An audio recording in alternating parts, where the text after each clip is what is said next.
বাংলাদেশের মধ্যে চলে এসেছে নতুন গোলকিপিং কোচ ক্রিস্টিয়ান বারবোসচাক। মিতুল মার্মা, আনিসুর রহমান জিকু নাকি সাইফ ক্যারোয়াল, এই তিনজনের মধ্যে কাকে বেছে নেবে জার্মান কোচ?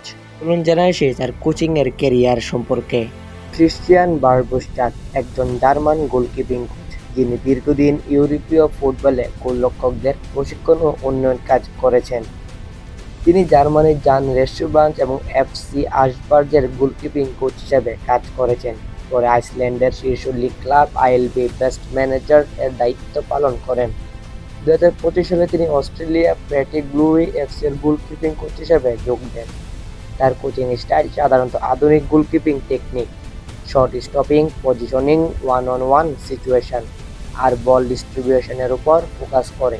বাংলাদেশ ফুটবল ফেডারেশনে তাকে নিয়ে আলোচনা হচ্ছে, কারণ তিনি একজন অভিজ্ঞ ইউরোপিয়ান গোলকিপিং কোচদের মধ্যে একজন। তবে সে বাংলাদেশে অতি শীঘ্রই আসতে চলেছে। সে আসলে বাংলাদেশের কেমন পরিবর্তন হবে অবশ্যই আপনারা কমেন্টে বলবেন।